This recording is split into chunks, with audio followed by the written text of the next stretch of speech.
رسول صلی اللہ علیہ وآلہ وسلم نے جوانی کی بھی فضیلت بیان کی ہے اور جوانوں کی بھی فضیلت بیان کی ہے.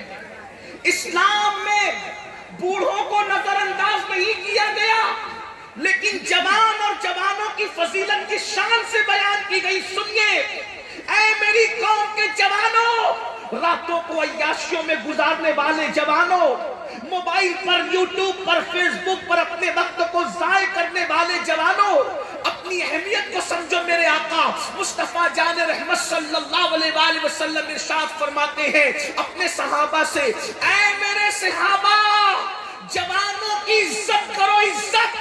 کیونکہ جب میں نے نبوت کا اعلان مکے میں کیا تھا تو مکے کے بڈھوں نے مجھے جھٹلایا تھا، جنہوں نے میری تصدیق کی تھی وہ یہی نوجوان لوگ. دین کو سب سے پہلے جس نے قبول کیا وہ جوان لوگ تھے. کون جوان لوگ تھے؟ سنو، اللہ اکبر. وہ 32 سال کا جوان تھا جسے دنیا عمر ابن خطاب ہے.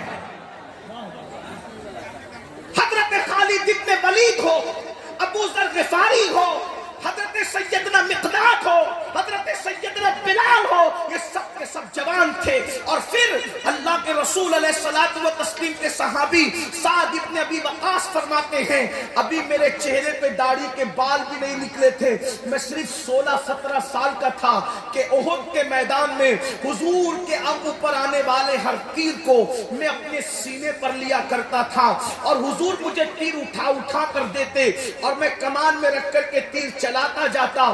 اس وقت حضور مجھ سے کہتے فدا امی وابی یا سعد، اے سعد تجھ پر میرے ماں باپ قربان ہو جائیں، تیر چلاتا جا، تیرا نشانہ کبھی خطا نہ کرے. کہتے اس وقت میری عمر صرف 16-17 سال کی تھی.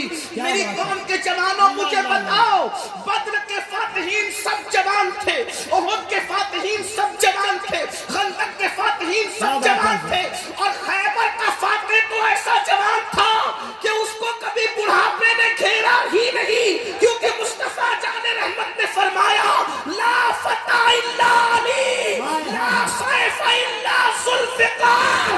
علی کی طرح کوئی بہادر جوان نہیں ہے اور ذوالفقار کی طرح کوئی تلوار نہیں. نعرے تکبیر، نعرے رسالت. جوانی بہت قیمتی سرمایہ، لیکن ہر دور میں جوانوں کی فکر کو اغوا کرنے کی کوشش کی جاتی ہے، ہر دور میں جوانوں کی سوچ کو اغوا کرنے کی کوشش کی جاتی ہے.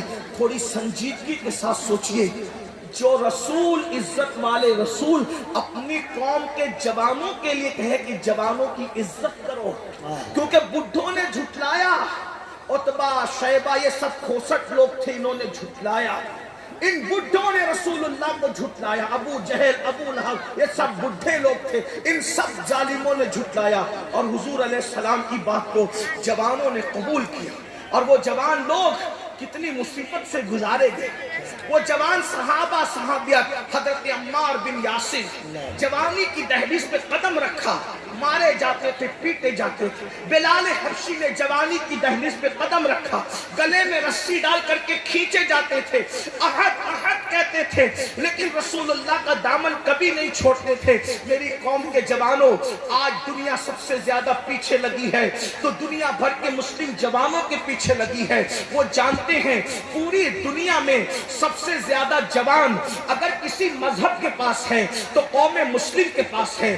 ہم سے زیادہ جوان کسی قوم کے پاس نہیں ہے. اور ایک بات میں آپ کو بتاؤں، دنیا کو پتا ہے جس دن ان جوانوں کو حسن مجتبی کی جوانی کا تقدس مل گیا، جس دن ان جوانوں کو حسین اعظم کی جوانی کا تقدس مل گیا، جس دن ان جوانوں کو خالد بن ولید کی جوانی کا تقدس مل گیا، جس دن ان جوانوں کو حضرت امام قاسم کی جوانی کا تقدس مل گیا، جس دن ان جوانوں کو امام علی اکبر کی جوانی کا تقدس مل گیا، جس دن ان جوانوں کو صلاح الدین ایوبی کی جوانی کا تقدس مل گیا، جس دن ان جوانوں کو طارق بن زیاد کی جوانی کا تقدس مل گیا، تو یاد رکھنا دنیا میں باطل کو قدم رکھنے کے لیے جگہ نہیں ملے گی. اس لیے منظم سازش کے تحت وہ ہمارے جوانوں کو امام حسین کی جوانی ملنے نہیں دینا چاہتے, امام حسن کی جوانی کے قریب جانے نہیں دینا چاہتے, طارق بن زیاد کی جوانی کے قریب جانے نہیں دینا چاہتے. ہمارے جوانوں کو